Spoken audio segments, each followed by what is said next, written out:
밤이 깊었는데 잠이 오지 않는 날이 있습니다. 특별한 일이 있었던 것도 아닌데 마음이 자꾸 그날 그 말, 그 표정, 지나간 어떤 장면으로 돌아갑니다. 내가 왜 이러는 걸까? 왜 나만 이렇게 흔들리는 걸까? 오늘은 그 질문에서 시작해 보려 합니다. 우리는 정말 세상 때문에 무너지는 걸까요? 아니면 세상을 해석하는 우리 마음 때문에 무너지는 걸까요? 우리는 자주 착각합니다. 나만 늦고, 나만 불안하고, 나만 인생이 꼬인 것 같다고. 남들은 다 잘 사는 것 같은데 내 하루만 버티는 일처럼 느껴집니다. SNS를 열면 모두가 빛납니다. 누군가는 여행을 떠나 있고, 누군가는 승진을 했고, 누군가는 행복해 보입니다. 그리고 그 모든 화면을 혼자 어두운 방에서 바라보는 내가 있습니다. 그런데 자세히 들여다보면 누구도 편하게 살고 있지 않습니다. 누군가는 웃으면서 버티고, 누군가는 말없이 무너지고, 누군가는 괜찮은 척 하루를 넘기고 있을 뿐입니다. 쇼펜하우어는 이렇게 썼습니다. 세상이 불공평하다고 원망할 필요도, 내가 남들보다 불행하다고 자책할 필요도 없다. 삶은 누구에게나 공평하게 고통스럽고 허무한 전쟁터이기 때문이다. 이 말은 절망하라는 뜻이 아닙니다. 나만 망가졌다는 착각에서 잠시 빠져나와 보라는 말입니다. 삶이 원래 어렵다는 걸 알면 고통은 실패가 아니라 삶의 조건이 됩니다. 모두가 평온한 척 할 뿐 각자의 전쟁을 치르고 있습니다. 그런데 이 전쟁터에서 우리는 자주 누군가를 미워합니다. 누군가의 말 한마디가 가슴에 박힐 때가 있습니다. 비꼬는 말, 무시하는 눈빛, 괜히 날카로운 태도. 그 순간 우리는 생각합니다. 저 사람은 왜 저렇게 못됐을까? 왜 나한테 상처를 줄까? 그런데 어쩌면 그 사람은 강해서 찌른 게 아닙니다. 무너질까봐 살아남으려고 먼저 나를 세운 겁니다. 누군가는 고통을 삼키고 누군가는 고통을 남에게 던집니다. 나를 괴롭힌 사람도 결국 자기 안의 결핍에 끌려다니고 있었던 겁니다. 쇼펜하우어는 이렇게 말합니다. 타인에게 관대하라. 그들 역시 나와 같은 의지의 희생자다. 그들의 공격성은 사악함이 아니라 생존을 위한 본능적인 발버둥일 뿐이다. 누군가는 조용히 무너지고 누군가는 남을 찌르며 무너집니다. 방식만 다를 뿐 둘 다 고통의 포로입니다. 미움은 악을 볼 때 생기고 자비는 고통을 볼 때 생깁니다. 그런데 여기서 한 가지 이상한 일이 벌어집니다.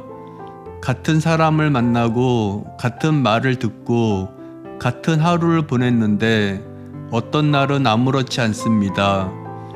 같은 하루였습니다. 누군가는 가볍게 넘긴 말 한마디를 누군가는 하루 종일 되감았습니다. 같은 일을 겪고 같은 사람을 만나고 같은 시간을 지나왔는데 한 사람은 멀쩡했고 한 사람은 무너졌습니다. 차이는 사건이 아니었습니다. 그 사건을 붙잡은 마음이었습니다. 세상이 흔들린 게 아니라 내 안의 해석이 흔들린 겁니다. 쇼펜하우어는 이렇게 썼습니다. 세상이 내 마음대로 되지 않는다고 좌절할 필요는 없다. 세상은 원래 내 마음대로 되는 곳이 아니라 내 마음속에 떠오르는 현상일 뿐이기 때문이다. 우리는 세상을 직접 본다고 믿지만 사실은 마음이 해석한 세상 속에서 살아갑니다. 그래서 같은 현실도 누군가에게는 견딜만한 하루가 되고 누군가에게는 무너지는 하루가 됩니다. 결국 우리는 현실이 아니라 해석에 무너집니다.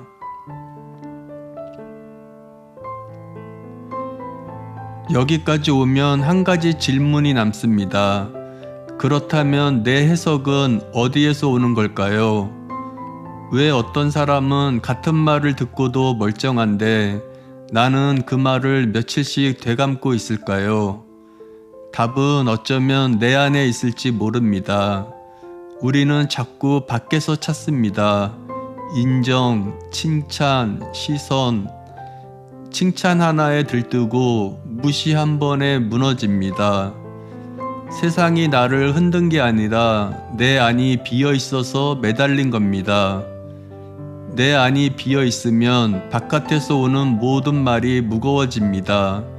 가벼운 농담도 비수가 되고 지나가는 시선도 평가가 됩니다. 그런데 내면이 단단한 사람은 다릅니다. 혼자 있어도 무너지지 않고 박수가 없어도 초라해지지 않습니다. 쇼펜하우어는 이렇게 썼습니다. 자신 안에 많은 것을 가진 사람은 외부에서 많은 것을 기대하지 않는다.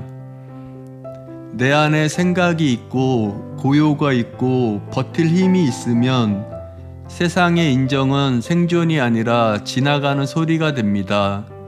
인정에 기대는 순간 흔들리고 내면에 기대는 순간 단단해집니다. 그런데 내면을 채운다는 게 도대체 어떻게 가능할까요? 우리는 하루 종일 흔들립니다. 누가 뭘 샀는지, 누가 어디를 갔는지, 누가 나보다 앞서가는지. 알고리즘은 끊임없이 새로운 욕망을 들이밉니다. 처음엔 아무렇지 않았는데 보고 나면 갖고 싶어집니다.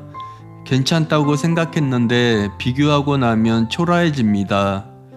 내가 원한 건지 세상이 원하게 만든 건지 구분도 못한 채 살아갑니다. 그래서 혼자 있는 시간이 필요합니다. 알림을 끄고 사람들의 목소리에서 멀어지고 세상의 속도에서 빠져나오는 시간. 그 고요 속에서야 보입니다. 내가 진짜 원하는 것과 남을 따라 원하게 된 것.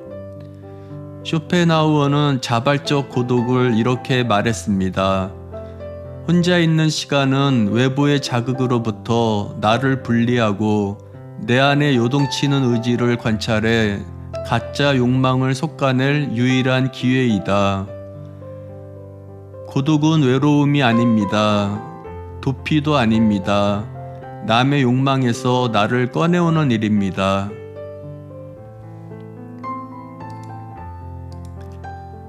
그런데 이상한 일이 있습니다. 내면을 들여다보고 혼자 있는 시간을 견디고 가짜 욕망을 솎아내려 해도 어떤 날은 그냥 무너집니다. 이유 없이 마음이 가라앉고 무엇을 해도 닿지 않는 날. 그런 날에는 무엇이 필요할까요? 마음이 무너진 날이 있습니다. 괜찮다는 말도 안 닿고 힘내라는 말도 버겁고 누군가의 위로조차 소음처럼 느껴지는 날. 그럴 때 우리는 이상하게 밝은 노래가 아니라 슬픈 음악을 찾습니다. 더 무너지려고 듣는 게 아닙니다. 내가 차마 꺼내지 못한 감정을 그 음악이 먼저 꺼내주기 때문입니다. 말이 되지 않던 슬픔이 선율이 되고 가슴에만 갇혀있던 고통이 조용히 밖으로 흘러나옵니다. 그 순간 알게 됩니다. 아픈 건 나 혼자가 아니었다는 걸. 쇼펜하우어는 슬픈 음악이 위로가 되는 이유를 이렇게 설명했습니다. 슬픈 음악은 나의 개인적인 고통을 우주적인 보편의 고통으로 끌어올려 객관적으로 바라보게 한다. 음악은 고통을 없애주지 않습니다. 다만 내 슬픔을 나만의 불행으로 가두지 않습니다. 슬픈 음악은 말합니다. 당신만 아픈 게 아니라고. 여기까지 따라오신 분이라면 한 가지 사실을 느끼고 계실지 모릅니다. 지금까지 우리가 이야기한 것들, 나만 힘든 게 아니라는 것, 나를 찌른 사람도 고통의 포로라는 것, 내가 무너지는 건 해석 때문이라는 것, 내면이 비면 바깥에 매달린다는 것, 고독이 나를 꺼내준다는 것, 슬픔도 보편이 될 수 있다는 것, 이 모든 깨달음은 사실 우리가 무너진 뒤에야 옵니다. 아무 일 없을 때는 모든 게 당연한 줄 압니다. 내일도 올 것 같고, 건강도 계속 될 것 같고, 사랑도 늘 곁에 있을 것 같습니다. 그래서 우리는 사소한 말에 무너지고, 작은 손해에 분노하고, 남의 시선에 하루를 빼앗깁니다. 그런데 큰 병을 앓거나 누군가를 떠나보내고 나면 비로소 보입니다. 당연했던 하루가 사실은 선물이었고, 곁에 있던 사람이 언제든 사라질 수 있는 존재였고, 내가 붙잡던 많은 것들이 그렇게 중요하지 않았다는 걸. 쇼펜하우어는 이렇게 썼습니다. 고통은 삶에 대한 맹목적인 애착을 끊어내고 지혜의 눈을 뜨게 한다. 고통은 우리에게 묻습니다. 무엇이 진짜 중요한가? 무엇은 이제 내려놓아야 하는가? 무너진 뒤에야 보입니다. 무엇이 진짜였는지. 오늘 우리는 7개의 장면을 지나왔습니다. 처음에는 세상이 원망스러웠고, 다음에는 사람이 미워졌고, 내 해석이 흔들렸고, 내 안이 비어있는 걸 봤고, 고독 속에서 나를 꺼냈고, 슬픔이 혼자만의 것이 아님을 알았고, 마지막에는 무너짐이 무엇을 알려주는지 보았습니다. 이 모든 장면을 관통하는 한 가지는 세상이 아니라 나의 마음을 본다는 것이었습니다. 쇼펜하우어는 한평생 그 마음을 들여다보았습니다.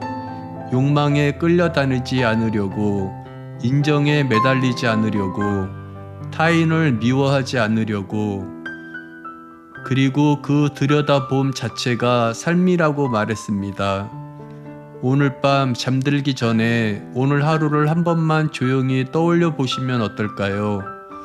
무엇이 나를 흔들었는지, 그 흔들림이 정말 바깥에서 온 것이었는지, 아니면 내 안에 어떤 마음이 그것을 그렇게 받아들인 것이었는지. 답을 내릴 필요는 없습니다. 다만 그 질문을 오늘 밤 마음 한구석에 두고 잠드시기를. 지금까지 철학 읽어주는 남자였습니다. 오늘 하루도 고생 많으셨습니다. 감사합니다.